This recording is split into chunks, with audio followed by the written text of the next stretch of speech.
voltando aqui à nossa gravação, tá bom, meus irmãos? Então, pastor Johnny, continua a leitura, pode ler até a parte onde aqui, ó, logo após. Perfeito. Logo após a doutrina da pessoa e da obra do Espírito Santo, recebeu especial atenção, tendo nesse período o interesse chegado ao seu auge. Nos anos mais recentes, parece que a escatologia avançou para o primeiro plano. Movimentos como a teologia da esperança deram à escatologia um domínio praticamente exclusivo. Até aí. Olha só que interessante. Só um minutinho, pastor Johnny. Olha que interessante. Ele usa a expressão movimentos como a teologia da esperança deram à escatologia um domínio praticamente exclusivo. Por quê? Perceba, olha como isso é forte, por que eu estou gastando esse tempo falando com os irmãos? Esse é um assunto de muita relevância para o povo de Deus. O povo de Deus que foi sacudido nas suas bases com relação aos dons, agora começa a falar sobre os fins por vários motivos, e a impressão que temos é que o Espírito Santo deseja que tratemos desse assunto. E por isso que ele usa o termo aqui, movimentos como teologia da esperança. Olha que nome lindo, né? Deduzo eu, ele trata do tema porque teologia da esperança, movimentos como a teologia da esperança, tem tudo a ver com esse resgate do mundo que Deus preparou para nós, do que Deus deixou para nós. E é muito interessante que essa ideia do movimento como teologia da esperança, ela tem duas abordagens.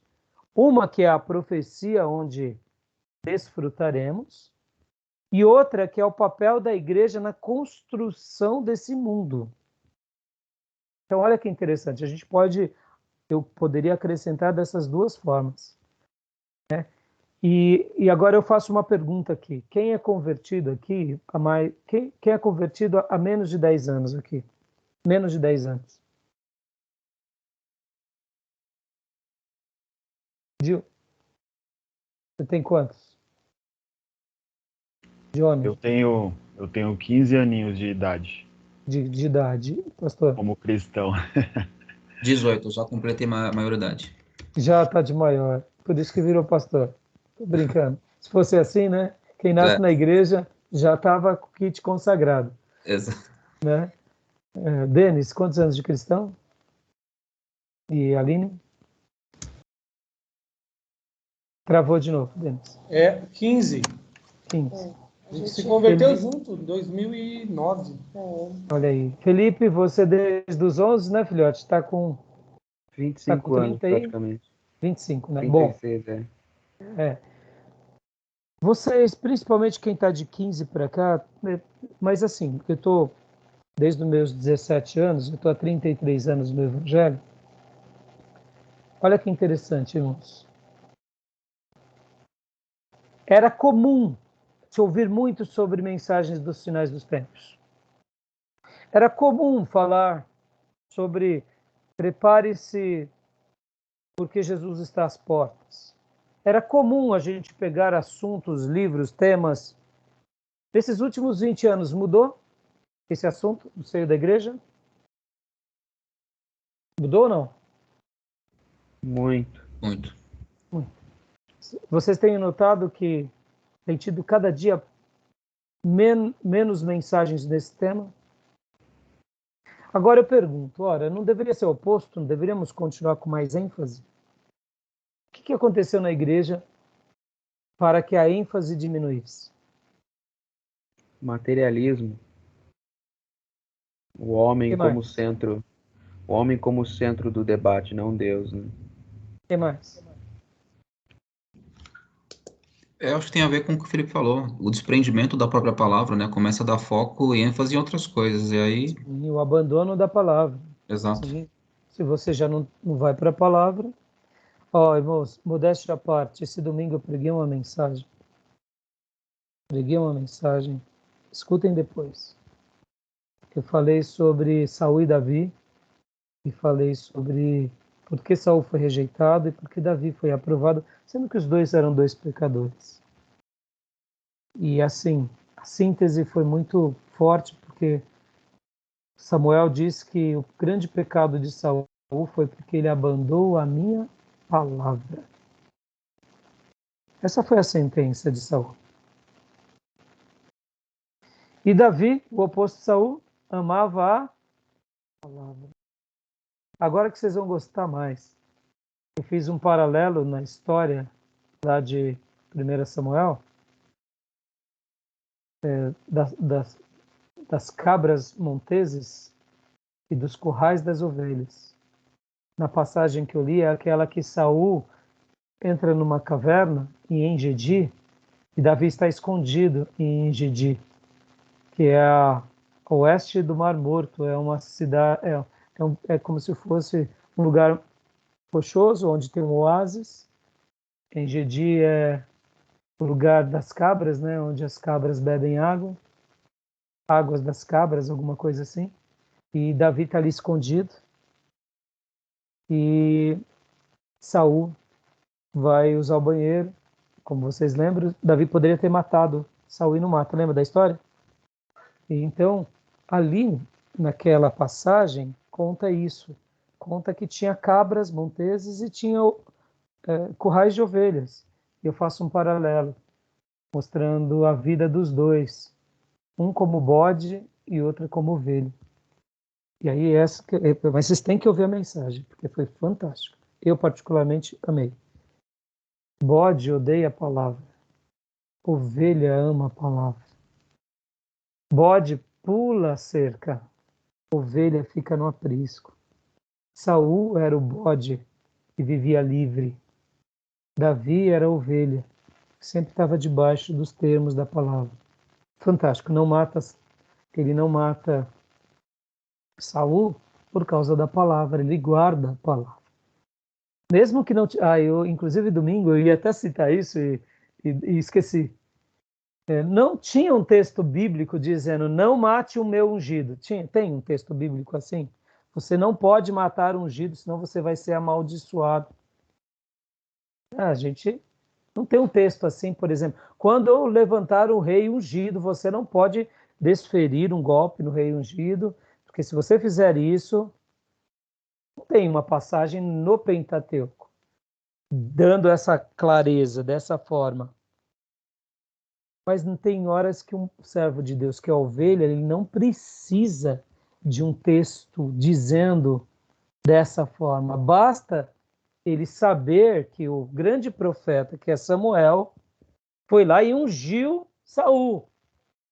E se Samuel é líder e autoridade, e se Saul foi ungido, pronto, ponto passivo. Eu, como ovelha, respeito o profeta. Olha que forte. Interessante, né? Então, Davi ouvia o profeta, não questionava com o profeta, porque na boca do profeta tinha o quê? A palavra de Deus. Ovelha e bode. Olha que forte, irmão. Fez essa pergunta porque hoje a nossa igreja é uma igreja, como o Felipe bem disse, e você, pastor Johnny, que tem sido uma igreja próspera e rica, mas tem se esquecido do principal, que é a volta do Mestre. Tem cultuado o próprio homem, o reino não é o reino de Deus, é o nosso reino. Tem se esquecido da palavra. Perceba, irmãos, eu fico pensando no seguinte, no castigo que Deus deixou reservado para a igreja da nossa geração. Porque Deus prosperou a igreja brasileira para que ela fosse profeta na terra. Está entendendo o nosso papel, irmãos? Isso é forte demais. Deus prospera o seu povo para que o seu povo construa e expanda o reino. E aí esse povo agora sim envaidece com as suas conquistas e com as suas vaidades. E esquece do quê? Da palavra. E faz agora shows, reuniões para agradar as pessoas, clubes sagrados. Pode ver que o tema hoje não é a volta de Jesus, o tema hoje é sorrir, né? Tem que fazer todo mundo rir bastante, né?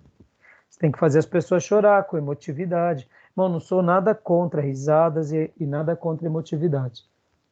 Mas desde que você não se esqueça da palavra. Tá bom, meus irmãos? Então, teologia da esperança e escatologia tem que ser algo marcante na nossa vida. Jesus está às portas. E somos a geração João Batista. Eu gosto muito daquele hino, acho que é do Fernandinho, né, que ele fala sobre isso, o hino dele, né? Uma nova história Deus tem para mim, um novo tempo Deus tem para mim, e uma geração que profetiza. Nossa geração, na minha opinião, a última geração separada por Deus é a geração de João Batista. Pastor, como assim a geração de João Batista? É simples, vocês vão entender perfeitamente, nunca mais vão esquecer. João Batista preparou o caminho para a vinda de Jesus.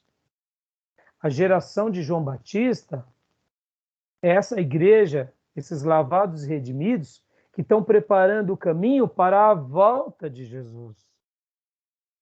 Aí a grande pergunta é, temos amado a vida de João Batista? Mensagem sobre a volta de Jesus? Entendeu? Ou a gente prefere outros profetas e apóstolos? Interessante, né? Tá bom, meus irmãos? Forte, não? Querem comentar alguma coisa? No próprio livro de Apocalipse, se eu não me engano, Jesus disse que separaria as ovelhas dos bodes, né, pastor? Ah, sim, sim, sim. Eu poderia ter citado domingo, né, Felipe?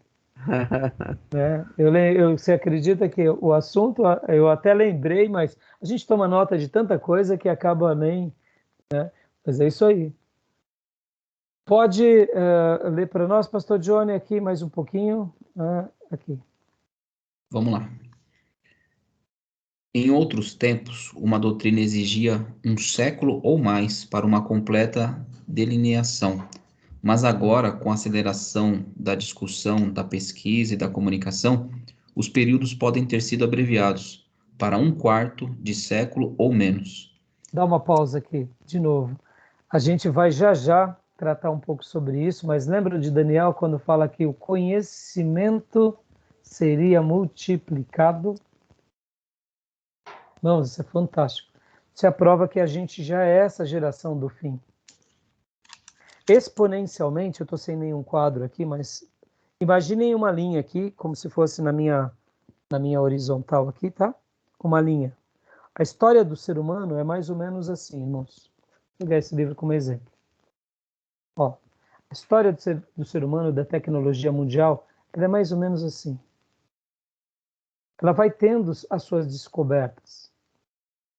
Mas na história do ser humano, há um momento que faz isso. No ponto aqui dessa lapiseira, faz isso. Explode. É o advento do conhecimento, da tecnologia, dessa informação. Por isso que o autor ele fala que antigamente você precisava de um século para chegar e fazer com que alguma coisa se consolidasse. Hoje a gente precisa de um quarto de século e olhe lá.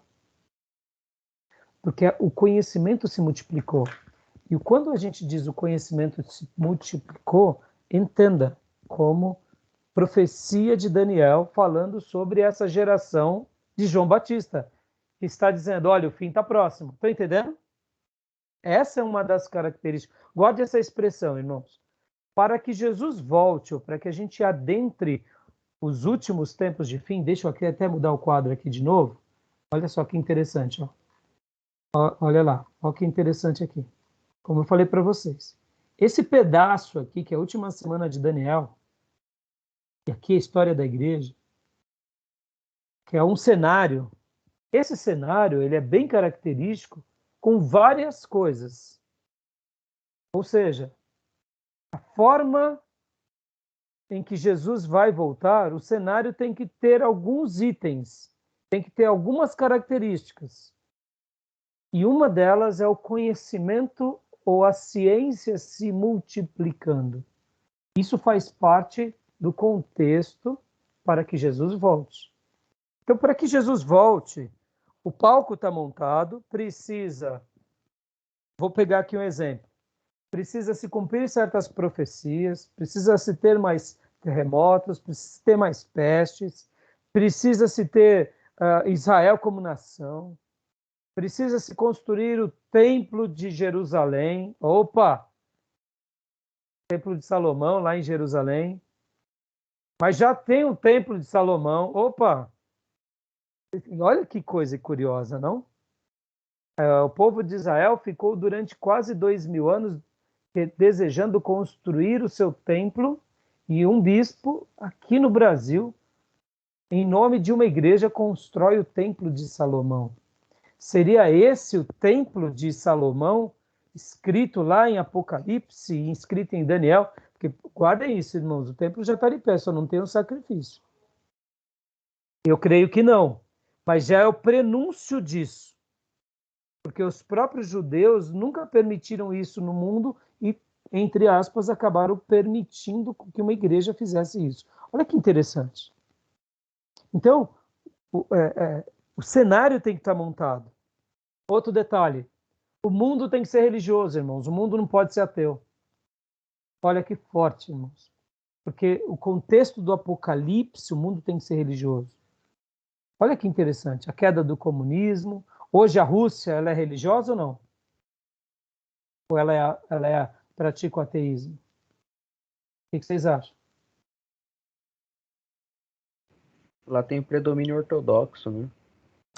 Que tipo de ortodoxia? Católico ortodoxo, né? Cristianismo ortodoxo. Exatamente. Eles voltaram à religiosidade. Eles não eram, lembram? O ateísmo era forte. Isso é um sinal do fim, irmãos. Pode ver que a China, mesmo com todo o comunismo, eles são religiosos. Tem as religiões na China. Diga, Felipe.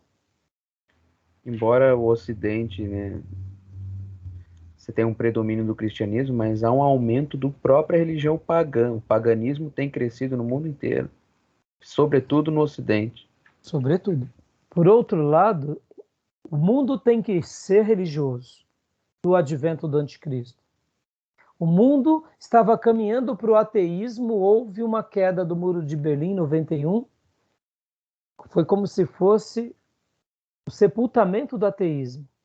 Continua um comunismo, mas agora com um novo viés, uma nova mudança.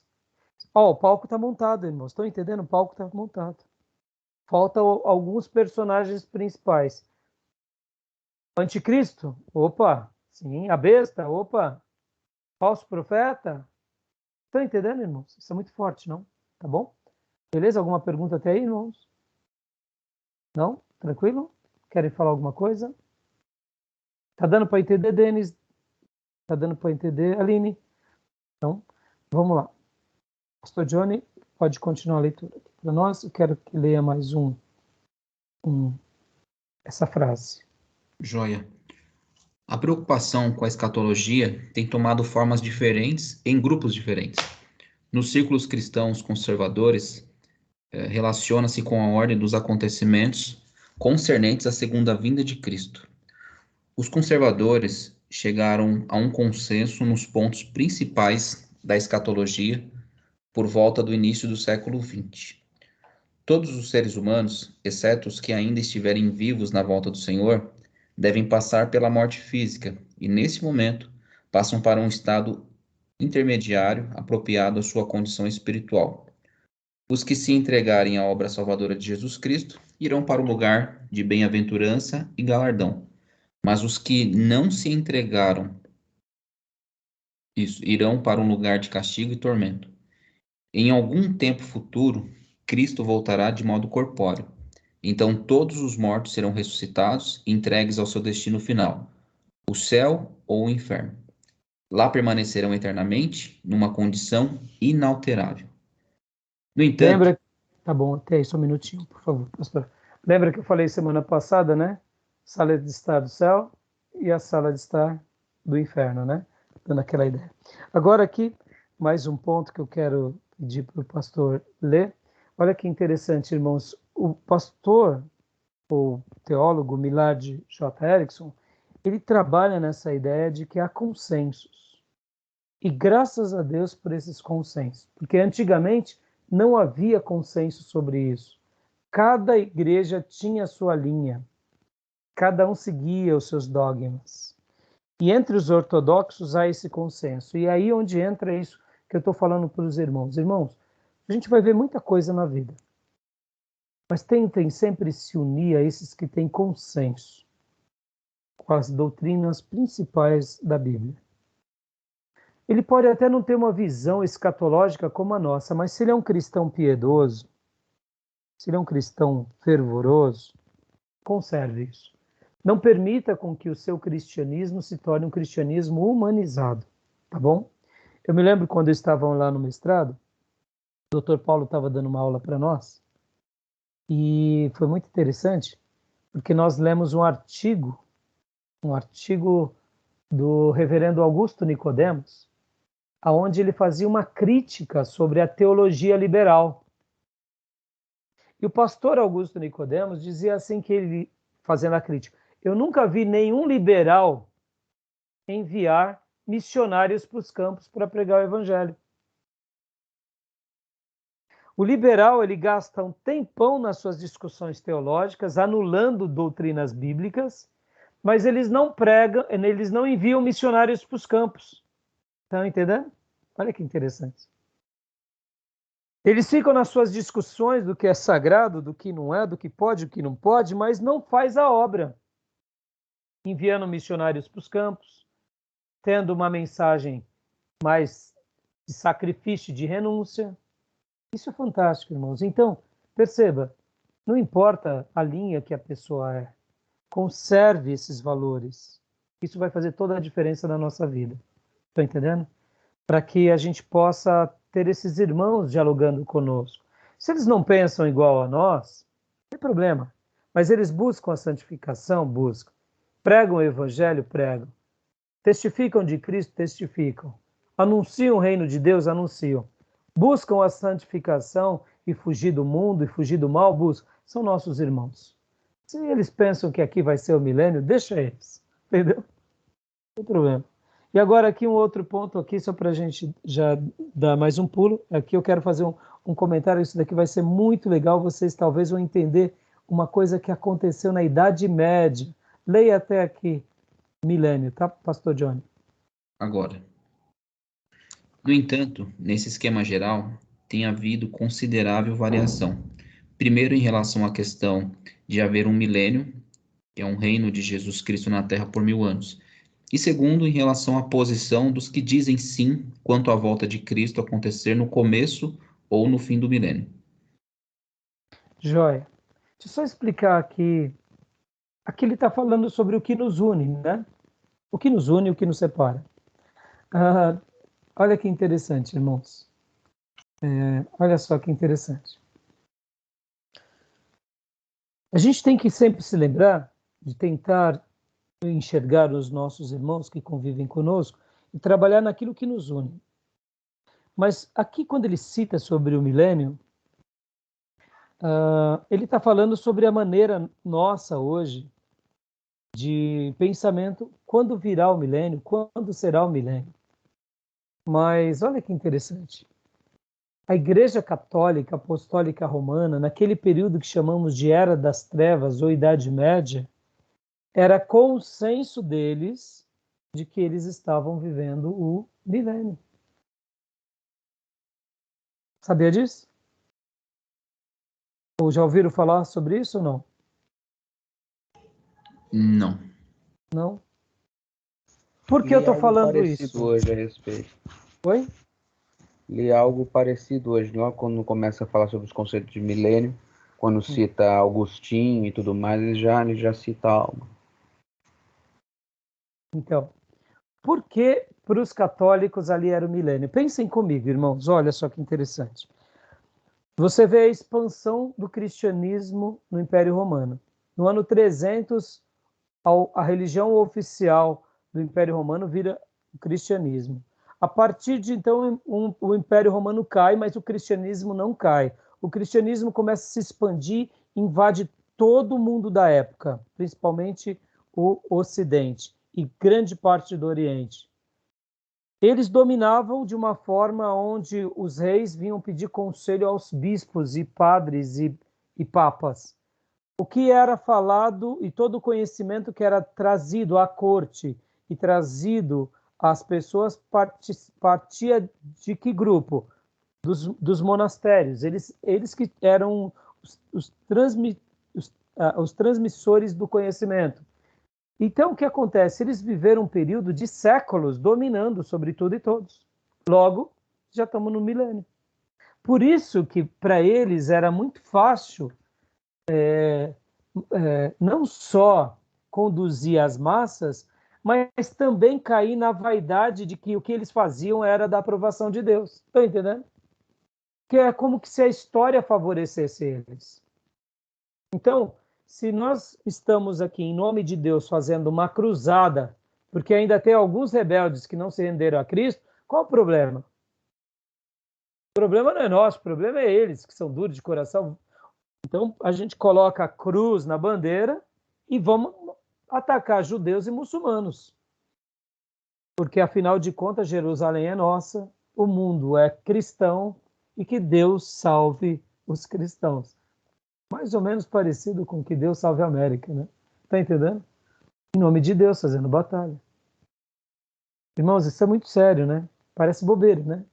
Mas se ponha no lugar, irmãos, em que nós estamos, vamos supor aqui, metade dos irmãos são espanhóis, outra metade é italiana, outros são portugueses. Vocês estão ali há séculos vivendo aquele cristianismo. Aquele cristianismo romanizado.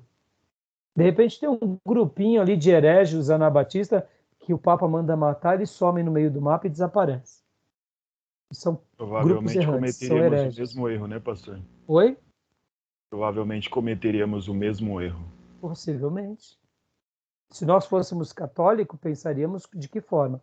O que fez esse pensamento entrar em xeque-mate? Qual foi o grande estopim? As escrituras, exatamente. Na hora que houve esse resgate, houve essa... E que os instruídos, são os padres, os príncipes, a corte, e depois o povo começou a ler as escrituras onde houve a ruptura. Olha aí o poder das escrituras. Por isso que eu fiz a minha defesa. A escritura tem que falar por si só. Ela é o que vai mudar a nossa vida para sempre. Deus é sábio de ter deixado um livro sagrado para conduzir a história do ser humano e a revelação sagrada. Pode ver que essa força da Idade Média, ela é estancada com a Escritura. Não foi outra coisa, irmãos. Os reformadores tiveram seu papel, tiveram. Pré-reformadores morreram. Isso foi a Escritura. É a Escritura. E é por isso que o diabo ele tenta anular as Escrituras. Ou ele tenta adulterar as Escrituras. É por isso que a gente está aqui, para debater a partir das Escrituras. Porque o que importa para nós é termos uma igreja que ensine as Escrituras. Senão a gente cai no mesmo erro. Falei há pouco que Deus prospera alguns grupos se eles se envaidecem. Irmãos, vocês acham que a América do Norte se tornou o país mais poderoso do mundo por quê? Porque eles são melhores do que os ingleses? Ou porque lá no começo eles buscaram a Deus e as Escrituras? Deus prosperou a América ou não? E aí os americanos se mantiveram nas Escrituras? Entendeu, irmãos? Essa história ela se repete até nas nossas denominações. Algumas denominações nascem, começam a prosperar e eles já começam a ir para as heresias. Estão entendendo, irmãos? Como isso é forte? Como a história se repete? Como a gente precisa de irmãos que compartilham dos mesmos ideais? Porque senão a gente vai acabar pecando. Vamos aqui, pastor Johnny, mais 2 frases aqui para a gente encerrar essa parte. Querem comentar alguma coisa, meus irmãos? Quando o senhor fala sobre a repetição, seja das ações, das atitudes, o fato da Igreja Católica estar em larga expansão, aliás, no passado, né, em crescente domínio sobre tudo, acho que o pensamento muito semelhante a gente vê hoje, né, das pessoas que falam, tá dando certo, então Deus está comigo. E acho que não é bem por aí, né, não é porque tá dando certo, porque eu tô fazendo a obra de Deus, ou sei lá, alguma coisa nesse sentido. Eu aprendi, Pastor Johnny, obrigado, muito bem oportuno as suas palavras. Eu aprendi com o pastor Ricardo Gondim, hoje, uma pena, tudo que tem acontecido na vida dele. Ele falava uma frase que era a seguinte: muitos fazem o que dá certo, nós fazemos o que está certo. Está dando certo, eu continuo. Está dando certo, eu continuo. A igreja está crescendo, eu continuo. Nós não devemos fazer o que dá certo. Nós devemos fazer o que está certo. Então, seu pensamento resume-se nessa frase que eu aprendi com ele. Hoje, eu particularmente tenho meus questionamentos com o Gondim, mas eu não posso deixar de dizer o quanto ele me ensinou a olhar para as Escrituras. Olha, serve aqui como uma lição para nós, viu, amados? O Gondim muda o seu pensamento, irmãos, quando ele e o Ed René vão fazer um mestrado no Metodista Livre. Ali no Metodista Livre, eles começaram a se enveredar mais para a filosofia. Eles já flertavam com a filosofia. E pode ver que o Ed René deu no que deu e o Gondim tem dado no que tem dado. Principalmente, eu diria o contrário. O Ed René, o Gondim deu no que deu e aliás, Gondim, obrigado, amor. Minha esposa trouxe um chazinho para mim. O Gondim deu no que deu e o Ed René tem dado no que tem dado, que vocês têm acompanhado. É lamentável, irmãos. Lamentável. Por exemplo, o Ed René tem feito o que dá certo, não o que está certo. O quanto eu aprendi com o Ed René, irmãos, está louco. Eu tenho um material vasto do Ed René. O Ed René e o pastor Ricardo Gondim, no início do meu ministério, eu aprendi demais com eles. Conferências, livros, palestras, cassetes, áudios, mensagens. E aí, quando eles começaram a fazer, aí onde eu digo para vocês, irmão, um pensamento, uma frase, uma ideia, começa a alterar alguma ideia. Quando a gente vai ver, a gente passa a não dar mais a razão às escrituras e aos pensamentos humanos. Tanto o Gondim quanto o Ed René, eles começaram a flertar e se enamorar da filosofia e se esquecer da teologia. Eu não sei se vocês viram a explicação do Ed René sobre a saída dele da Convenção Batista Brasileira. Vocês viram? Vocês viram toda a palestra dele? Vi sim. E ele fala bem pra caramba, né? Você ouve e você fala, meu Deus do céu, acho que ele tá certinho. Exatamente, são homens muito inteligentes, irmãos. Então, quando eles vão articular, eles articulam. Se eles pegam, por exemplo, uma pessoa um pouco menos esclarecida, a pessoa fala, nossa, está certo. Agora, olha só que interessante, e aqui fica a minha denúncia no sentido de reprovação. O Ed René, ali, o fato dele ter saído da convenção, nenhum problema. A maneira em que ele se auto-vitima, todo problema. Está, na minha opinião, ele ali se emancipou daquilo que um dia o formou. Ele tinha a oportunidade de se retratar no sentido teológico, bíblico, escriturístico, e ali ele não fez. Ele simplesmente validou. Então, irmãos, é uma pena. Fazer o que está certo pode ser algo que custe muito para a nossa vida. Fazer o que dá certo, você pode até ter muito lucro e muito êxito, mas do que vale fazer o que dá certo, se vai contra as Escrituras. Agora perceba, são escolhas nossas, né? Escolhas nossas, tá bom? Então, joia. Agora, para a gente concluir, leia para nós, pastor Johnny, que essa frase aqui, os propósitos fundamentais, a primeira frase, até conservadores. O propósito fundamental deste livro é examinar de perto essas opções conservadoras. Bom, Para... até aí. Okay. Ou seja, qual que é a proposta do nosso irmão? É essa e acabou. E aqui pode ler a última frase aqui dele. Ao publicar este livro, a oração do autor é de que este estudo possa estimular e encorajar o interesse do leitor por questões importantes da escatologia, aprofundar a confiança na vinda abençoada do Senhor, despertar o interesse por examinar as Escrituras para verificar as coisas que são verdadeiras, aumentar o entendimento e a apreciação das convicções daqueles que têm pontos de vista diferentes dos seus. Amém. Ou seja, é mergulhar naquilo que realmente importa, é mergulhar naquilo que a Bíblia ensina. E fazendo frente a isso, a gente vai dar uma pausa aqui nesse livro e agora a gente vai ir para aquele material que eu passei para vocês no WhatsApp. A gente vai agora para um outro material que vocês não têm o livro. Por isso que eu pedi para vocês também comprarem esse material. Eu já tinha dado, né, a sugestão para os irmãos. Esperem só um minuto. Deixa eu abrir aqui.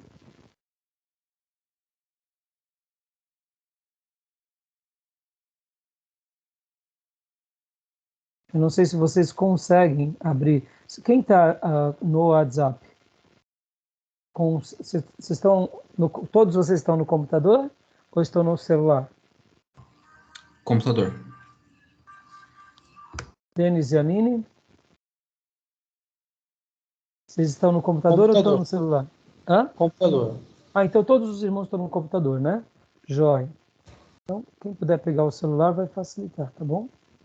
Que eu mandei para vocês no seminário. Na realidade, eu vou ver se eu consigo publicar aqui algumas capas, né? Algumas páginas. Vamos ver se eu consigo abrir aqui.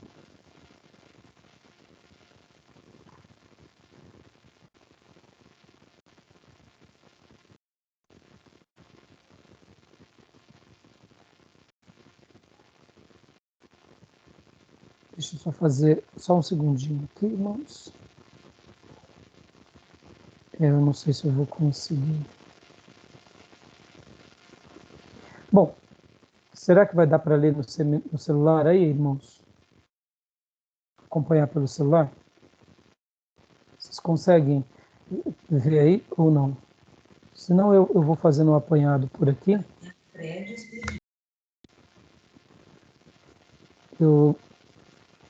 São várias capas, são várias fotos, né?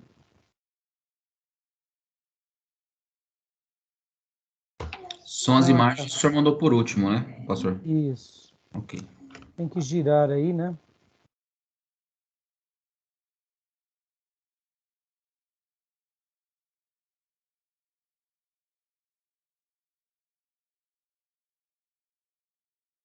Deixa eu tentar ver aqui na galeria. Pastor Ribeiro, no seu livro, ele vai fazer agora um apanhado. Eu queria gastar um tempo com vocês, e agora eu quero gastar esse tempo falando um pouco sobre a escatologia no Velho Testamento. Será que tem escatologia, irmãos? Lá no Pentateuco, por exemplo? O que vocês acham, irmãos? O que vocês acham? Tem escatologia no Velho Testamento? Tem abordagens de profecia no Antigo Testamento? No Pode não Pentateuco? ter, às vezes, pode não ter, às vezes, de maneira objetiva ou falando diretamente a respeito de tempos futuros, mas pode ser uma tipologia, né? A gente pode pegar exemplos e transportar para temas escatológicos e tipologizar isso, né? Como a gente faz alguns tipos de Cristo no Antigo Testamento, né? Sim, mas assim, será que tem já citações da escatologia no Antigo? Eu não vou conseguir abrir aqui, irmãos. Não tem problema, a gente vai tratando aqui. Eu não sei se vocês conseguiram abrir no celular. Vocês conseguiram abrir? Não. Sim. Dá para ver? Tá. Será que dá para ler? É que eu não acabei não escaneando. Depois eu escaneio e mando para vocês, tá? Só algumas partes, porque afinal de contas eu quero que vocês comprem o livro do Ribeiro, né? Não está muito legal, não. Não ficou bom, não. O que o pastor Ribeiro ele trabalha aqui sobre esse assunto da escatologia, meus irmãos? Só dar uma pincelada aqui, numas questões aqui sobre o Pentateuco. Ele vai trabalhar sobre essa ideia de que, desde quando Deus se manifesta para o ser humano, ele já começa a pincelar sobre essas questões do futuro e da escatologia. Vocês já ouviram falar sobre a novilha vermelha? Você lembra disso num dia que eu falei na aula, né, Felipe? Ou você já tinha ouvido falar antes? Alguém já tinha ouvido falar sobre a novilha vermelha, irmãos? Foi na aula do senhor. Foi? Já ouviram falar sobre a novilha vermelha? Não, eu nunca ouvi. Não? Pois é.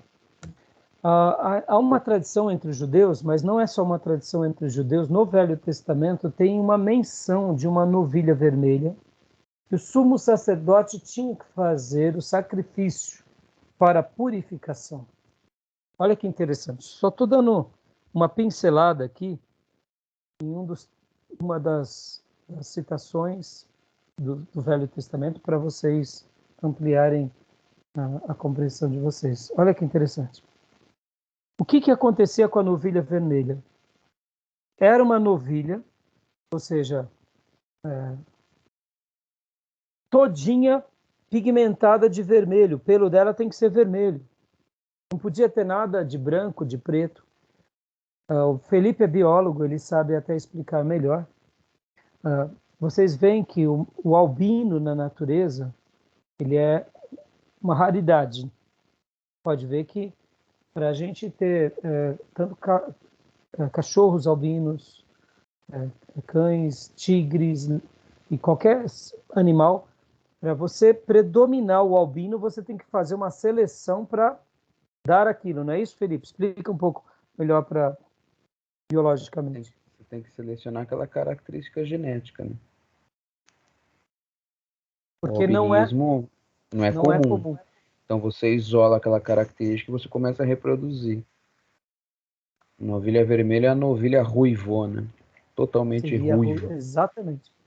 Então o que acontece? Olha que interessante. Na história de Israel e na história do Velho Testamento, segundo alguns estudiosos, inclusive judeus, houve menos de 10 novilhas vermelhas na história do povo de Israel. Quando se nascia uma novilha vermelha, era um sinal de purificação, onde o sumo sacerdote fazia o sacrifício, preparando aquele povo para um período. E houve apenas na história do Velho Testamento, e até hoje, porque isso é um dado coletado entre os judeus, menos de 10, algo do gênero. E atualmente, olha como isso é forte. Lembra que eu falei do palco, irmãos? Lembra que eu falei do palco? O cenário está sendo montado, né? Os judeus já estão preparando tudo para construir o templo de Salomão. Já tem tudo preparado? Está tudo pronto. Tudo pronto? Só falta o momento exato, não é isso? Segundo alguns estudiosos contemporâneos, depois vocês pesquisem isso, estudem, há possibilidade que tenha nascido a novilha vermelha nos nossos dias. Ela foi gerada segundo o desenvolvimento tecnológico, etc. e tal, mas entre os rabinatos há uma discussão muito grande de que possivelmente ela já esteja existindo e eles estão esperando ela ficar mais velha para poder então chegar ao ponto de se fazer o sacrifício, que é ali o sacrifício aonde se purifica as coisas, se purifica o templo, se purifica, ou seja, o cenário está pronto. Entendeu, irmãos? Forte isso, não? Forte. Depois pesquisem, vejam. É claro, isso não está no Novo Testamento, tá, irmãos? Não é porque eu estou falando isso. Isso tem a ver com o Velho Testamento, isso tem a ver com o povo judeu, isso tem a ver com o Estado de Israel, isso tem a ver com o Templo de Salomão, isso tem a ver... E aí, pastor? E aí que isso tem a ver também com a volta do anticristo. Vocês concordam, irmãos? Por que isso tem a ver com isso? Hã? Concordo. Num primeiro momento, não parece ser um movimento de Deus entre os judeus ortodoxos? Parece.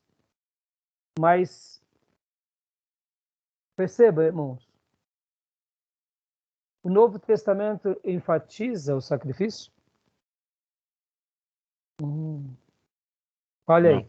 No primeiro momento, olhando de forma eclética, harmoniosa, parece ser que Deus está permitindo e Deus está consentindo que haja esse renovar entre os judeus, certo?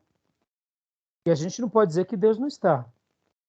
Mas nós não podemos validar que isso seja uma coisa de Deus segundo o Novo Testamento. Porque o sacrifício já foi interrompido com a obra de Cristo na cruz. O Denis está falando alguma coisa? Deixa eu ver aqui. Acho que o Denis não está conseguindo entrar. Ah, travou aqui. A internet deles caiu.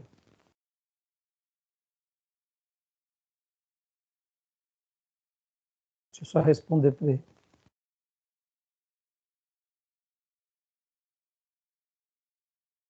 Essa novilha foi criada em laboratório? Então, tudo isso é muito sigiloso, tudo isso é muito dos grupos judaicos, mas segundo o que eu estive vendo e pesquisando, sim, foi criado em laboratório. Que também não deixa de ser uma intervenção humana, mas não deixa de ser um fato que valida a profecia. Opa, voltou nosso irmão.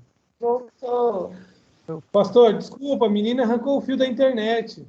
Oh, não tem problema. Acontece. O fio do roteador. Bom que você já está de volta. Condiz com o falso Messias, né? Tem que ter uma falsa novilha vermelha também. Então, o que eu quero dizer, irmãos, eu não sei se vocês... Eu gosto de acompanhar muito o povo judeu. Está tendo vamos colocar aqui uma expressão, está tendo um avivamento entre os judeus. Os judeus estão voltando às raízes. Só para vocês terem uma ideia, nos meus dias de seminário, que eu entrei no seminário em 89, se predominava entre os judeus o espiritismo. Hoje é comum você ver grupos judeus adorando a Yahvé, a Jeová, se reunindo nos lugares, jovens. Você pode ver que até mesmo a discussão sobre o Messias, vocês devem ter visto recentemente, que entre os judeus está tendo uma discussão de um líder, entre eles, um rabino, eles estão deduzindo que esse é o novo Messias. E isso está sendo uma discussão muito forte. Bem no contexto aonde vem o quê?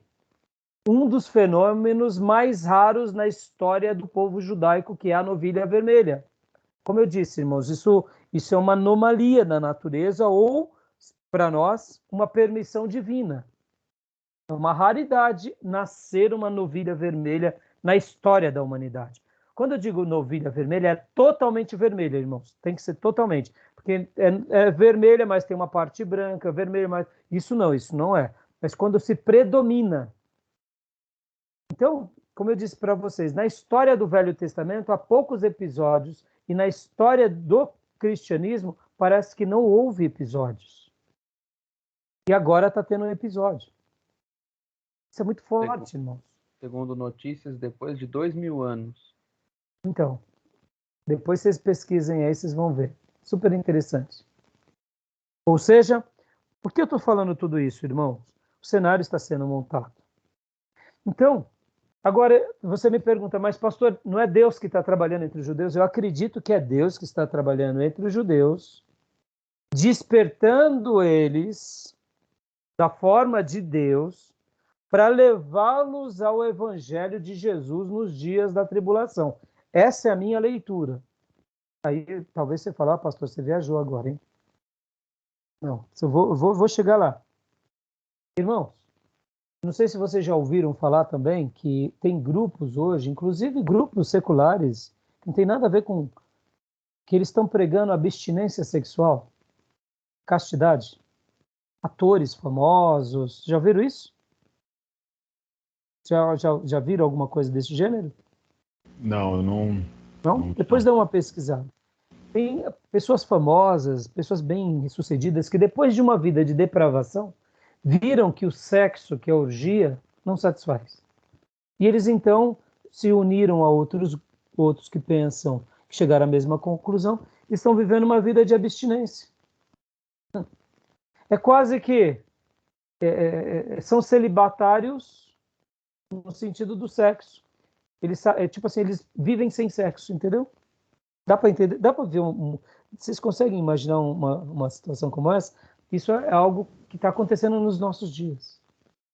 Porque as pessoas que pensam que o sexo gera prazer, depois de tanta frustração na vida sexual, veem que não é o sexo que gera prazer. O sexo ele é bom desde que haja um casamento, haja uma família.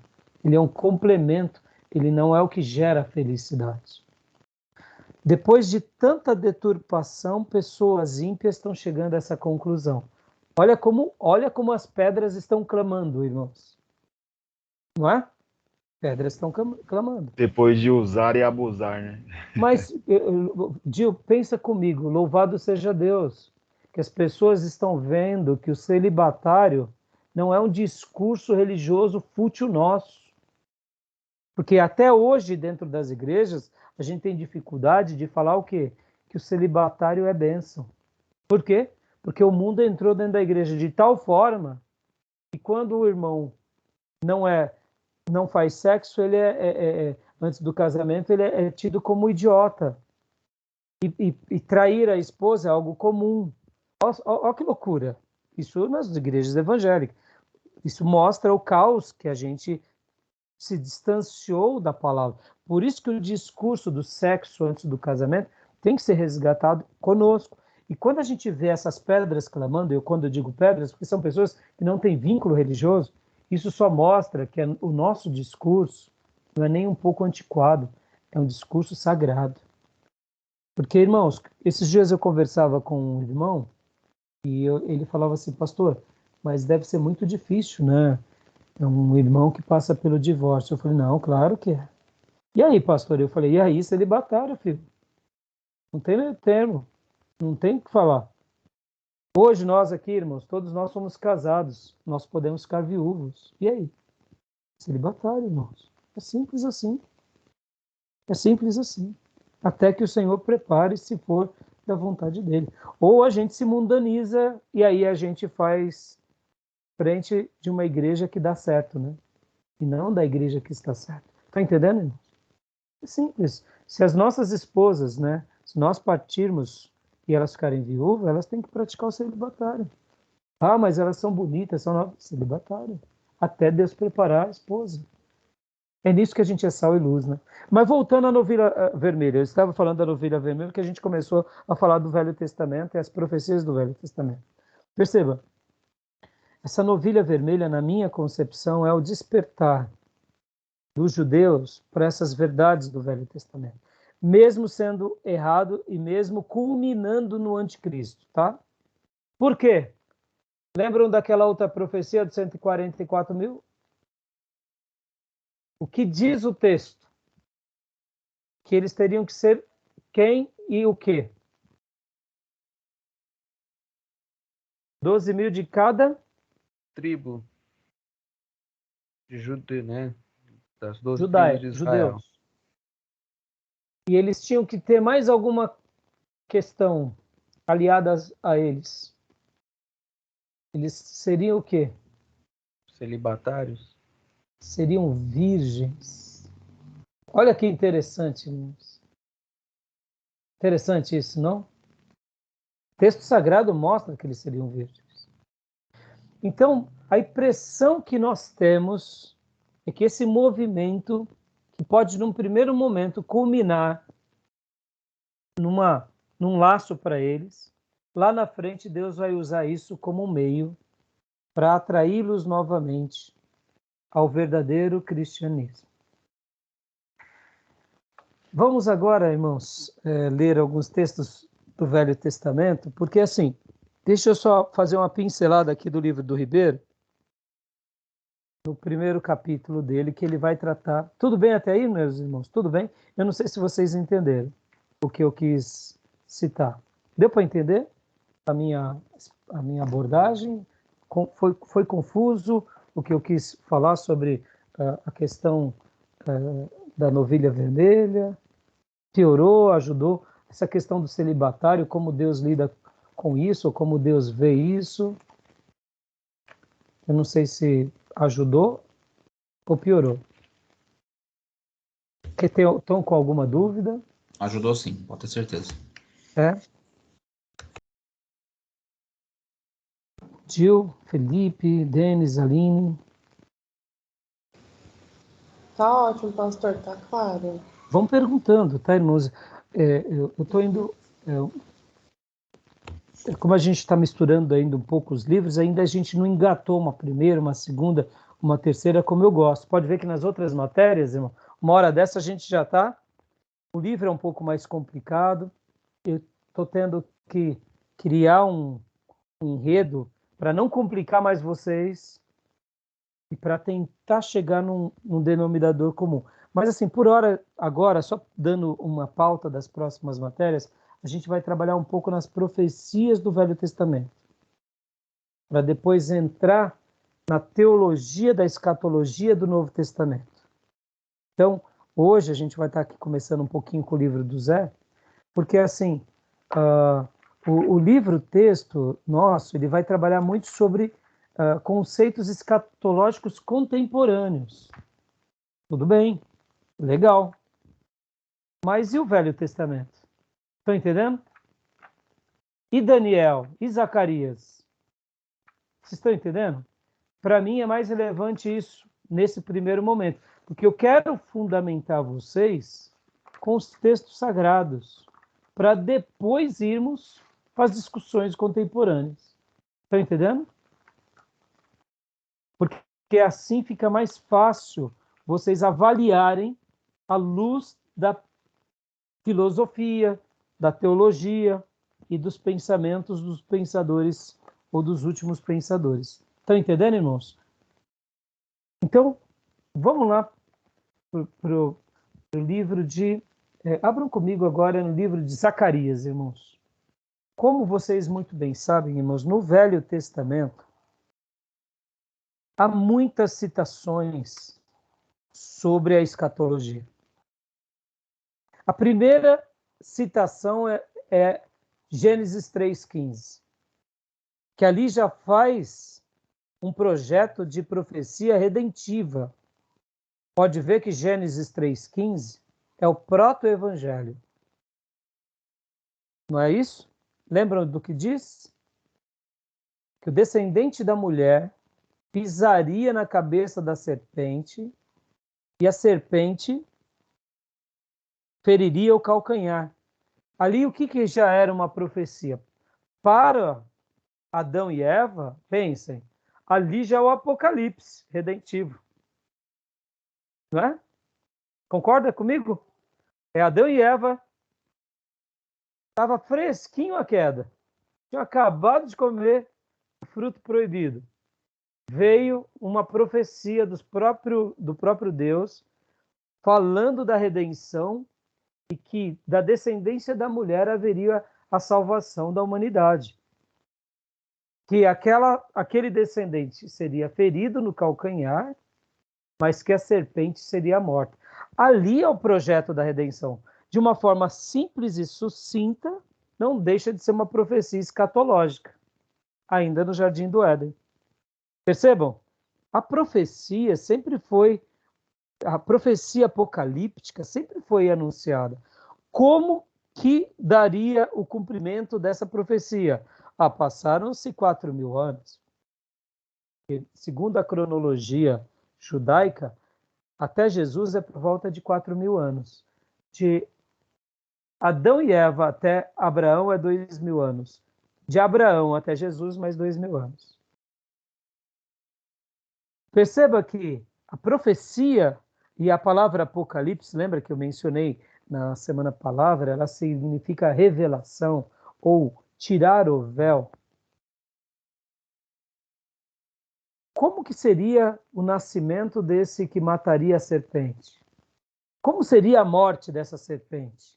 Quem seria essa serpente? Pode ver que no Novo Testamento fica tudo claro.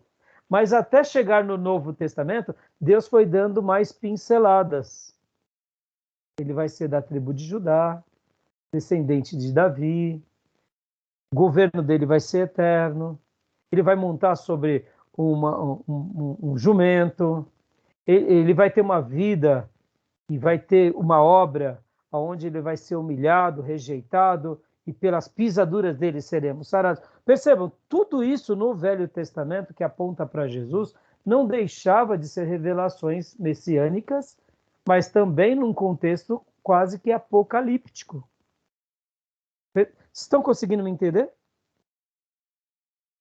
E quando nós lemos, antes de ler Zacarias, que a gente vai ler Zacarias, vamos abrir aqui em Isaías 61, irmãos.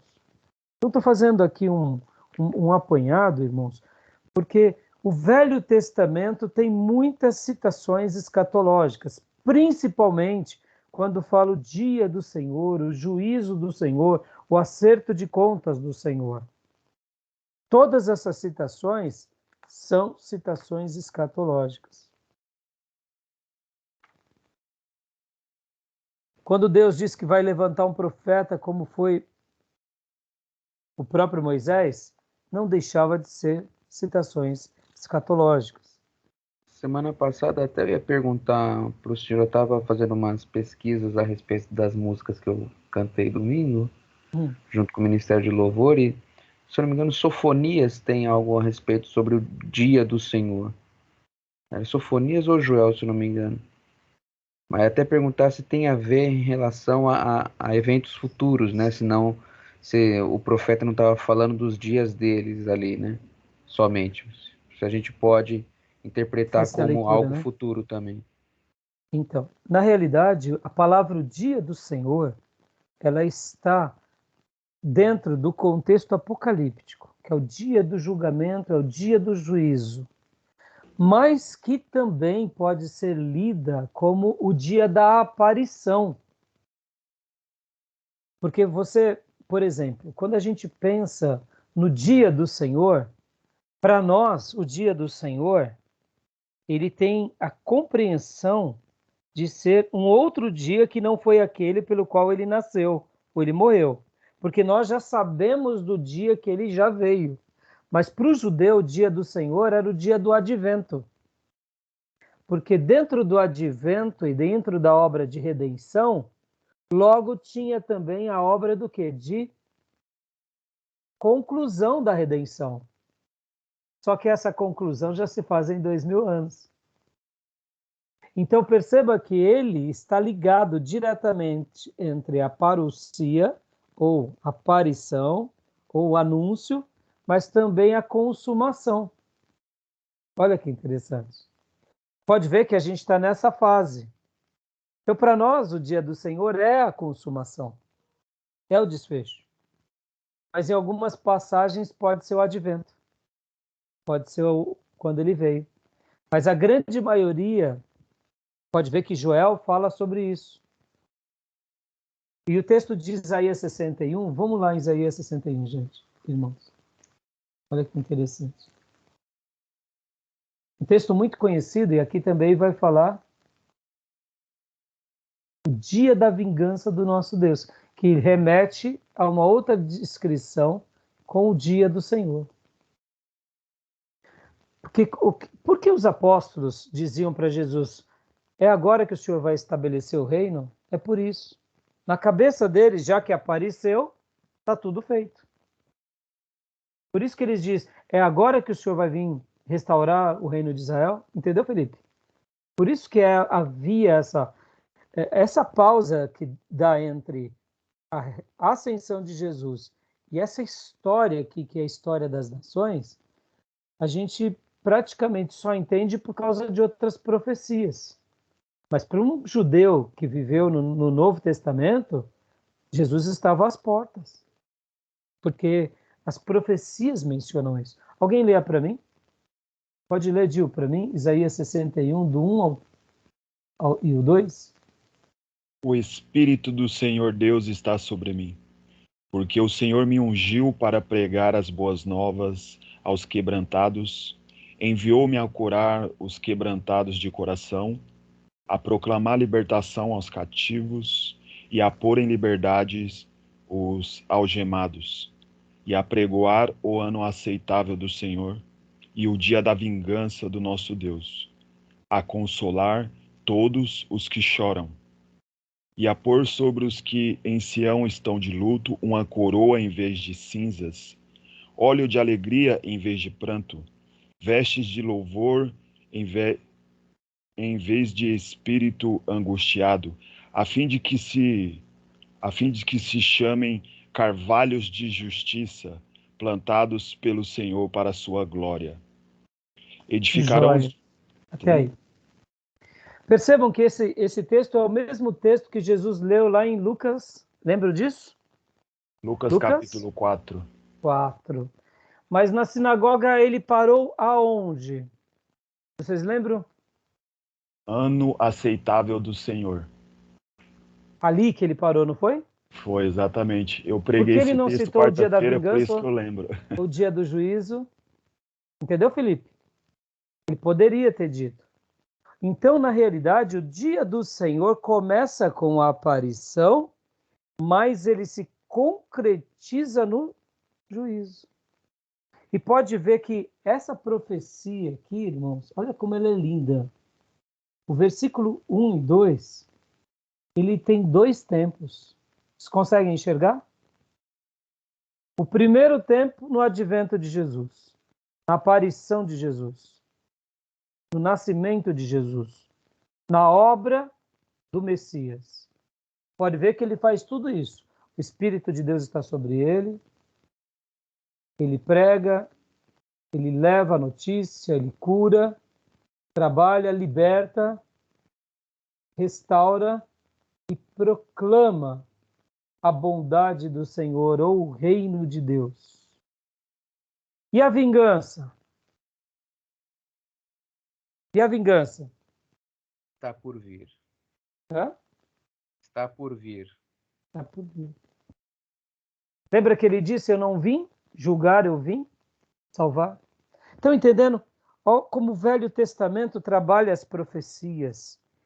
Eu não sei se vocês já tinham notado que Isaías 61, 2 tem 2 tempos. E tem um intervalo de 2.000 anos. Ainda 2.000 anos. Pode ser 3.000 anos, eu não sei. Eu acho que não, mas que interessante. É ou não é, irmãos? Estão conseguindo entender a linha de raciocínio? O que vocês acharam disso?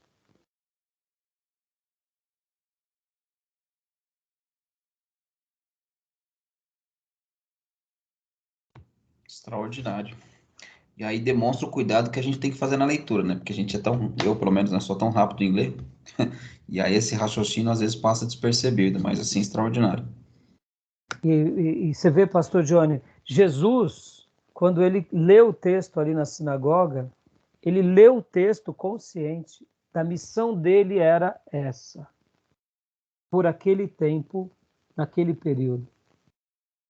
Mas que um dia chegaria a hora dele também de cumprir a segunda parte.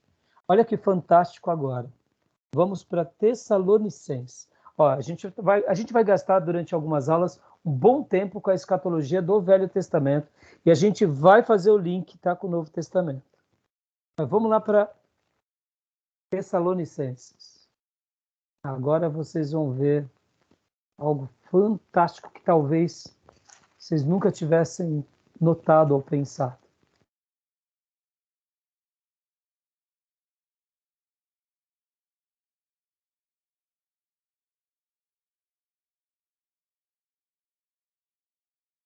Primeira ou segunda, pastor? Deixa eu achar o texto.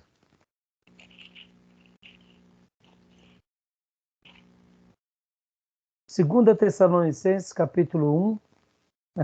É fantástico, irmãos.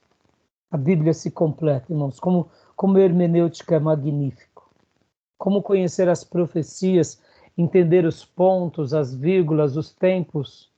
e deixar o Espírito Santo dar a palavra dele é extraordinário. Ô, meus irmãos, já passou aqui da hora e eu esqueci de parar a gravação. Deixa eu parar a gravação. Aliás, vamos continuar. Depois eu faço corte. Senão vai... E agora? Vamos continuar mais um pouquinho, não tem problema.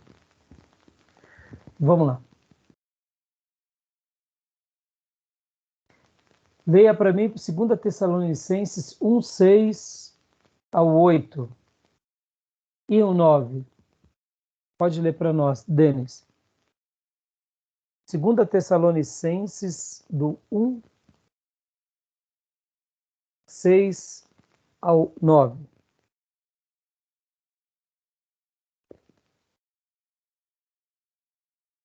Irmãos, antes que o Lênis leia, como eu disse, esse assunto aqui ele é um assunto tão difícil de ensinarmos, né? O ideal era a gente estar aqui com as lousas, fazer alguns desenhos até para facilitar um pouco, mas isso não atrapalha tanto, né?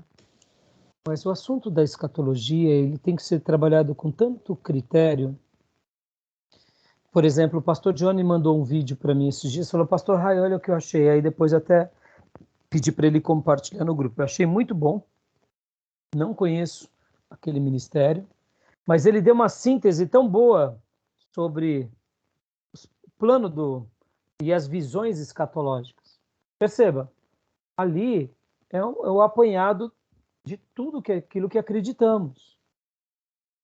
Mas como é importante a gente deixar o texto bíblico falar.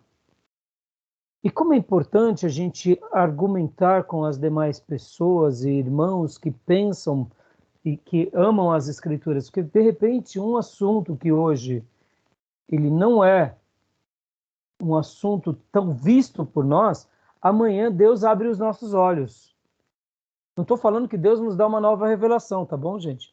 Eu estou dizendo que assim como a igreja ela esteve adormecida sobre a questão dos dons, porque eu acredito que foi o próprio Espírito Santo que permitiu isso, e uma hora o Espírito Santo despertou isso na igreja, porque eu não quero acreditar que a igreja de hoje é melhor que a igreja de Wesley, que a igreja de hoje é melhor do que a igreja de Calvino, de que é melhor que a igreja de Lutero. Estão entendendo, irmãos? Eu quero acreditar que os nossos irmãos luteranos lá e calvinistas lá atrás eram muito crentes, porque Deus não concedeu para eles a compreensão dos dons, que é o plano de Deus. Estão entendendo? Por que Deus não deu para Wesley a compreensão do Apocalipse? Imagina Wesley pregando sobre os finais dos tempos. Não era tão relevante. Estão entendendo o que eu quero dizer? Quanto é relevante para nós hoje. O que o Espírito Santo de Deus vai fazer com o seu povo e com a sua igreja nas próximas décadas e gerações? É Ele que sabe. E a gente tem que estar sensível aos toques dele e sobre as lições dele. Porque muita coisa pode acontecer, meus irmãos. Pastor, mas a Bíblia já foi escrita, claro, mas tem certas lições que muitas vezes nós não percebemos tanto. Ora, porque não buscamos e ora, porque não chegou o momento do Espírito Santo destacar aquilo entre nós. Vou dar um exemplo aqui, irmãos. A gente fala muito de cura e tal. Mas eu quero acreditar que vai ser, a cada dia que se aproxima mais do fim, vão ser mais notáveis os milagres dentro das igrejas. Eu quero acreditar que vai chegar uma hora que o povo de Deus vai estar vendo, e até mesmo o mundo e a ciência, irmãos, nós não temos que ter medo da ciência, nem da tecnologia. A gente tem que ter medo de pecado. Isso que a gente tem que ter medo. Tem que ter medo de negar a fé. Isso que a gente tem que ter medo. Por que eu estou falando isso, irmãos? Sabe aquele discurso do curandeiro, do pastor curandeiro, que só cura caroço, que ninguém vê? Que é mais psicológico? Irmão, tira os bobinhos de lado, que são tudo bobinho, né? Vamos pegar os homens de Deus. Tem homem de Deus ou não tem? Tem. Eu quero acreditar que quanto mais a igreja vai chegando próxima do fim, maior é o poder sobrenatural sobre os seus servos. Maior são as manifestações espirituais que validam a palavra. Então, o que eu acredito, irmão, que vai chegar uma hora no meio do povo de Deus, no Brasil e no mundo, que a gente vai estar ali fazendo o culto fúnebre e vai ser comum ouvir, fulano ressuscitou, tá, Beltrano ressuscitou, e os jornais vão mencionar, sabe, com uma naturalidade. No começo vai ser um pouco de, sabe aquele negócio? Alguns querendo tomar a glória para si, louvor para si, para a igreja, e logo depois vai cair por terra as vaidades. O que vai ser destacado vai ser a glória de Cristo, os verdadeiros lavados e remidos, e vai ser assim comum. Vai ser comum, por exemplo, um irmão orar por outro na condução e de repente a pessoa andar, sabe, sem falcatrua? Estou falando, você está lá no emprego e de repente você ser usado por Deus, está tudo gravado, meus irmãos. O picareta, ele tem vida útil e tem data de validade, o picareta, porque as coisas são reveladas. Mas aqueles que são legítimos, é Deus quem exalta, entendeu? Então eu acredito muito nisso. Então, o que vai acontecer com a igreja nas próximas gerações? Não sei. Só sei de uma coisa. Eu quero estar com o Nazareno do meu lado e cheio do Espírito Santo para aquilo que ele tiver para mim. Porque, irmão, já pensou uma situação como essa? Vou dizer mais, hein? Eu acho que vai ser comum essas questões de arrebatamento sobrenatural. Como foi lá no livro no Velho Testamento com Enoque, com Elias, e como foi com Felipe. Não foi assim, Felipe, o evangelista? Eu quero acreditar, meus irmãos, que Deus vai fazer umas coisas assim para arrepiar a careca, a cabeleira, sabe, coisas assim, onde está tudo sendo filmado, porque ele vai mostrar que ele é Deus sobre a nação. Tá entendendo? Isso antes de chegar ao fim, entendeu, irmãos? E eu acredito muito nisso. Por isso que eu estou falando para os meus irmãos, para a gente estar aberto aos diálogos, aberto ao aprendizado, mas jamais negar as Escrituras. Porque o autor das Escrituras é mais sábio do que qualquer homem em qualquer geração. O autor das Escrituras é o próprio Deus, é o Espírito Santo de Deus.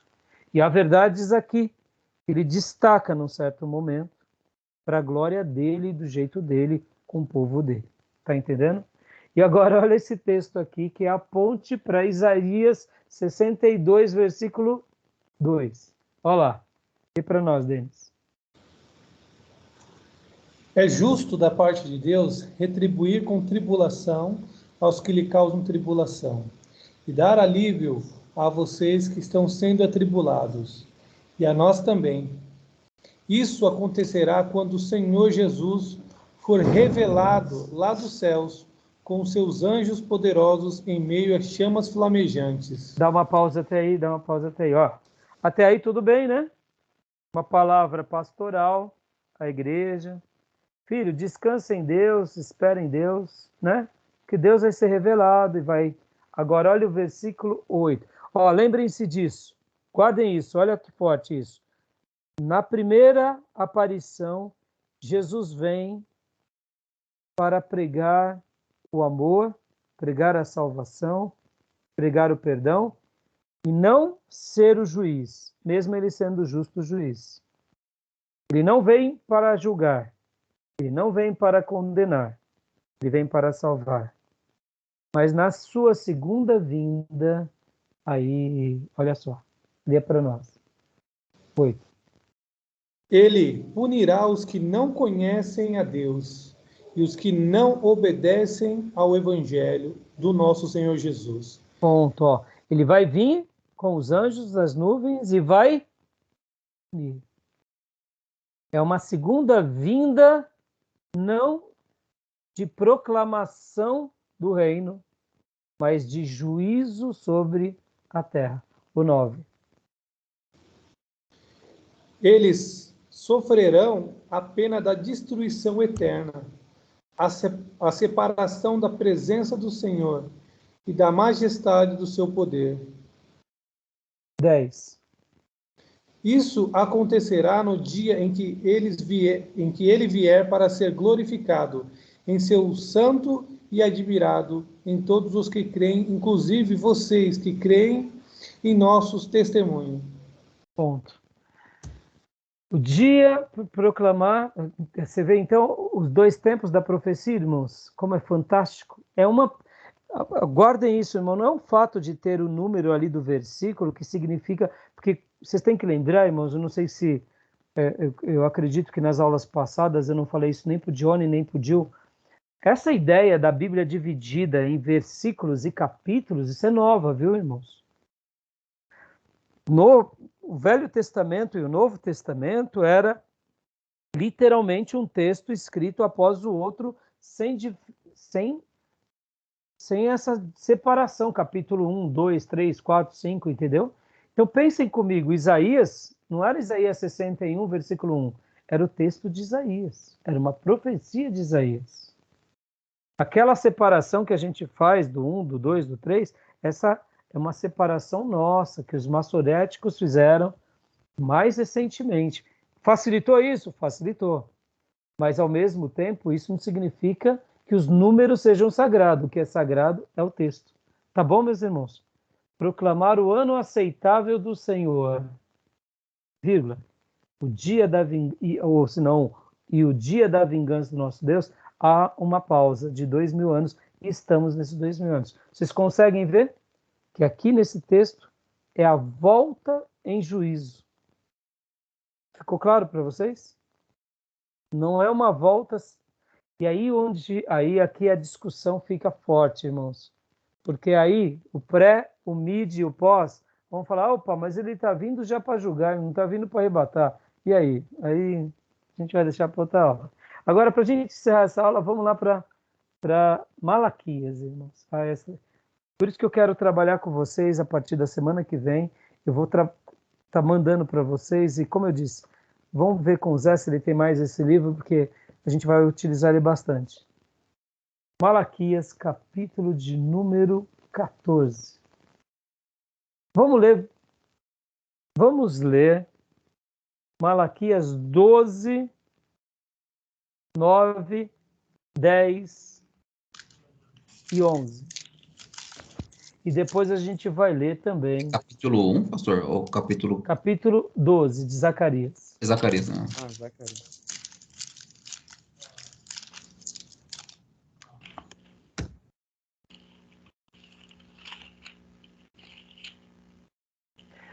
Irmãos, o povo judeu, ele não é melhor do que qualquer um outro. Nunca se esqueça disso, viu, meus irmãos? Você vai falar com um cristão, parece que quase que há uma idolatria quando alguém conhece um judeu. Só falta beijar os pés do judeu como se ele fosse um eleito, como se ele fosse... Não, presta atenção, o judeu que não aceita Jesus vai para o mesmo inferno que o macumbeiro, tá bom? Tá bom?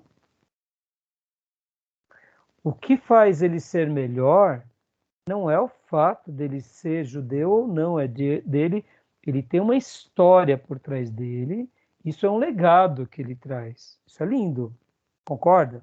Você tem um legado de ser da linhagem de Abraão. Mas cuidado para não praticar idolatria, viu, irmãos? Cuidado, né? Pode ver, tem cristão que vai tratar do povo judeu, já acha que eles estão salvos porque nasceram judeu, não. Para ser salvo, precisa aceitar Jesus, se arrepender dos pecados, entendeu? Porque teve muito judeu que foi para o inferno. Lembra de Caifás, Anás? Né? Entenderam, irmãos? Então, cuidado com essa ideia. Mas nós não podemos negar que no plano de Deus e no relógio de Deus, o povo judeu e o Estado de Israel é um termômetro lindo no relógio de Deus.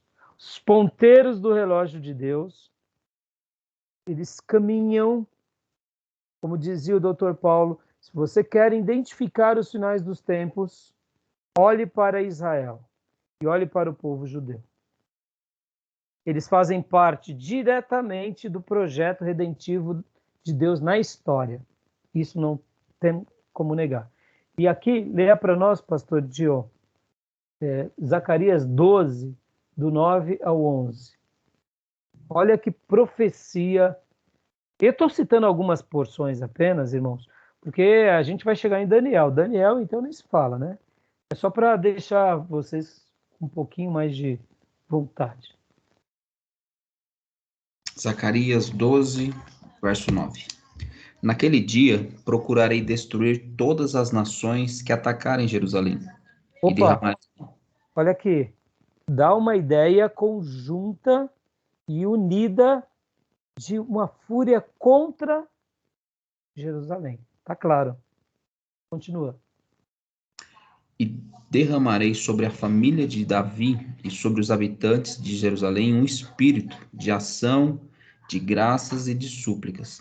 Olharão para mim aquele a quem traspassaram e chorarão por ele com quem chora a perda de um filho único e se lamentarão amargamente por ele, como quem lamenta a perda do filho mais velho. Dá uma pausa aí.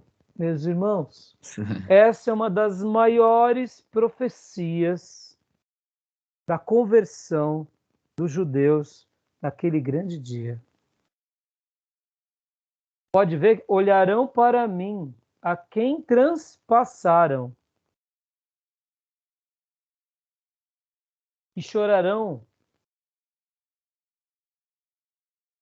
por ele como quem chora a perda de um filho. Essa é uma das maiores profecias desse avivamento, pseudo-avivamento judaico, que haverá. Eu não nego. Está dentro do plano redentivo. Por que haverá? Porque está aqui, irmãos. E por que haverá? É simples, porque eles vão reconstruir o templo, vão fazer sacrifício, vão fazer as purificações, vão preparar tudo, inclusive vão preparar tudo para a vinda do anticristo, achando que é o Cristo. Em um dado momento, notarão que aqueles que eles estão adorando é o anticristo, e agora, como Paulo fez, perceba, todos esses judeus e todo esse povo que eu me refiro, que é o povo do relógio de Deus, vai ter uma conversão como a de Paulo. Só que a diferença é que Paulo perseguia a igreja, encontra-se com Cristo. Esse grupo, junto com o anticristo, estarão fazendo coisas e perseguindo o povo de Deus, como se estivesse fazendo a obra do Messias. Mas num dado momento vão ver que esse Messias é o anticristo e um impostor. E é nesse momento que eles caem em si. Porque o anticristo, juntamente... E aí onde a gente vai estudar mais. É um momento de fúria. Por isso que eu digo que há um pseudo-avivamento entre os judeus, mas aqui é o grande resgate, é o grande momento. Continue, por favor. Verso 11 agora.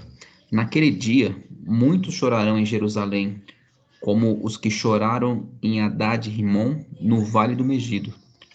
Todo o país chorará separadamente, cada família com as suas mulheres chorará.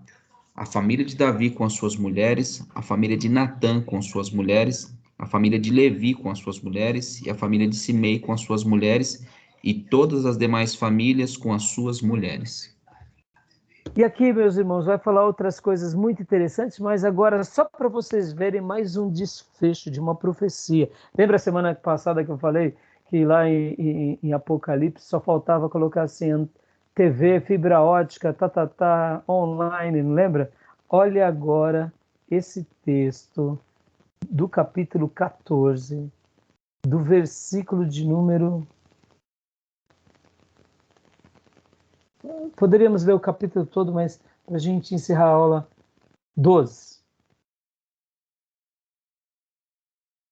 Não, leia para mim o versículo 9. Pastor Johnny. 9, vamos lá. 14, 9. O Senhor será rei de toda a terra. Naquele dia haverá um só Senhor, e o seu nome será o único nome. Bom, dá uma ideia. Aqui está falando sobre a vinda do reino do Senhor. Então aqui está dando uma menção clara e profética sobre o que acontecerá e sobre a glória dele. E agora o versículo 12. Esta é a praga com a qual o Senhor castigará todas as nações que lutarem contra Jerusalém. Sua carne apodrecerá enquanto estiverem ainda em pé, seus olhos apodrecerão em suas órbitas, e a sua língua apodrecerá em sua boca. Naquele dia, grande confusão causada pelo Senhor dominará essas nações. Cada um atacará o que estiver ao seu lado. E aí, tá bom. Ok. Versículo de número 12 dá uma ideia clara e nítida do queima. O que aconteceu um dia na história da humanidade que as pessoas desfaleceram enquanto andavam? Faziam suas tarefas. Na história da humanidade recente. Vamos dar uma pista. Hiroshima e Nagasaki.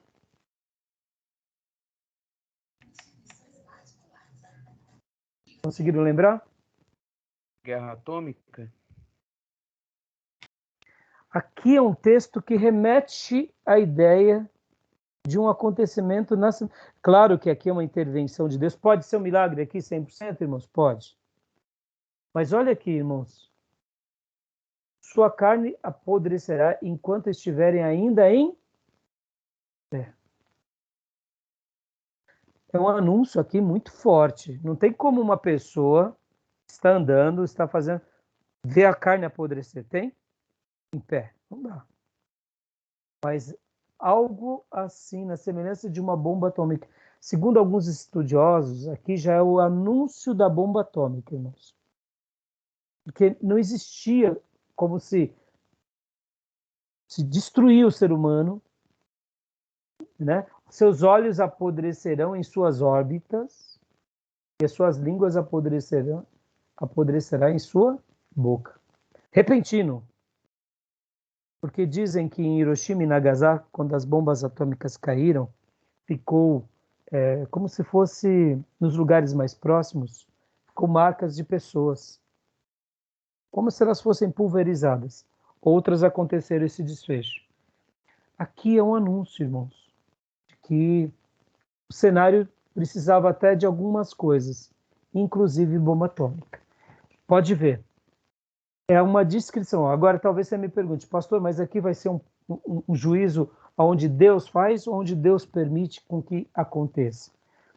O texto bíblico está dizendo que uma coisa dessa grandeza acontecerá. Como será?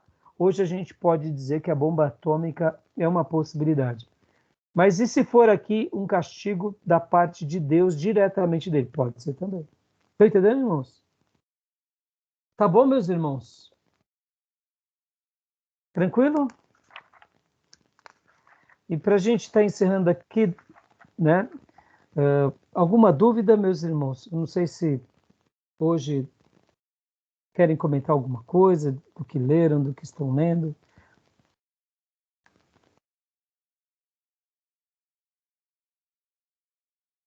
Não, agora o livro-texto agora ficou um pouco mais clara a leitura, porque entra no conceito de milênio, né? Então, nessa parte, o autor está mais claro nas suas colocações, então está mais fácil a compreensão. Da aula de hoje, acho que não. Tá tranquilo, pastor. Tá bom. Querem comentar alguma coisa? Tem alguma outra dúvida, irmãos? Perguntas? Não? Ficou bem claro, pastor.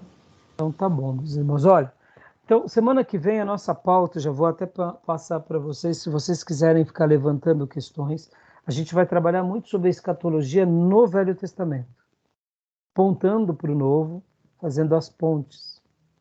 E a gente vai estar trabalhando bastante isso. E depois, na outra aula, no caso, então na quarta, a gente vai trabalhar bastante na escatologia do Novo Testamento. Ou seja, eu vou enfatizar nessas próximas aulas as escrituras pelas escrituras. Então a gente vai pegar o livro, vai pegar sim algumas coisas, etc e tal, mas a minha premissa agora é tentar tirar dúvidas de vocês sobre a Bíblia e não encher a cabeça de vocês sobre mais coisas para criar mais dúvidas, e sim levá-los ao esclarecimento bíblico E depois sim a gente vai para os apontamentos dos livros, etc. e tal. Tá bom, meus irmãos? Beleza? Então, eu vou... Alguém quer comentar alguma coisa? Falar alguma coisa? Gil, Johnny, Denis, tá tranquilo? Tranquilo, pastor. Então, eu vou... Pastor, Pois não. a gente pode levantar algumas dúvidas que a gente tiver e aí vai perguntar para o senhor na próxima aula. Isso, exatamente. Tá. Tá? O que vocês... Fia, a gente... essas duas aulas, né, foram mais assim introdutórias para a gente poder estar se situando um pouco mais, né? Porque eu não quero... Irmãos, deixa eu só até falar essa última frase. Eu não quero pintar um quadro para vocês. Pintar um quadro não é difícil. Na semelhança daquele quadro. Pintar um quadro pode ser fácil. O que eu quero é trabalhar sobre as verdades. Olha, essa é uma verdade. Qual é o tempo dessa verdade? Eu não sei. Deduzo ser nessa época. Essa é outra verdade. Quando acontecerá? Olha, deduzo ser aqui. Mas deixar aberto as possibilidades. E quando a gente pinta os quadros, esse que é o problema. A nossa teologia, a nossa escatologia foi muito abençoada por esses movimentos. Mas muitos quadros foram pintados e muitas outras opiniões foram também fundamentadas. Quem crê no pré-tribulacionismo, ele é muito forte nas perspectivas do pré-tribulacionismo. E quem não crê no pré também é muito forte. Então parece que é uma briga em quem tem razão, entendeu? E o que eu quero deixar claro é o seguinte: vamos aprender tudo o que diz esse quadro, vamos aprender tudo o que diz esse quadro, mas, sobretudo, vamos deixar as escrituras falar por si. Porque, indiferente do quadro, é importante a gente entender as escrituras. Que nem aqui eu acabei de ler um texto. Esse texto não faria sentido nenhum há 200 anos atrás. Mas para nós, geração atômica, meu Deus, dá até medo. É ou não é? Dá até medo. Um texto como esse dá medo da geração atômica. Há 100 anos atrás, antes da criação da bomba atômica, mas hoje, para nós, a gente vê a bomba atômica aqui explícito, claro. Na sua carne apodrecerá enquanto estiverem ainda em pé. Muito forte isso. Muito forte. Dá uma ideia forte. Agora, pastor, é bomba atômica? Não, mas faz luz a bomba atômica. No texto que lemos na semana passada do Apocalipse, pastor, ali é televisão mesmo, pode ser TV, pode ser computador, smartphone. Não, ali é o full time. Forte. Então existem coisas, e é isso que eu quero destacar nessas aulas, por isso que eu estou tentando ir com calma, para a gente não se perder. Tá bom? Belezinha, irmãos? Deixa eu dar mais... Beleza. Vou só parar a gravação aqui, para não ficar... Queria falar mais um comentário com vocês aqui, fora da gravação, tá? Então Deus abençoe a todos e dê uma boa noite a todos em nome de Jesus. Amém, pastor?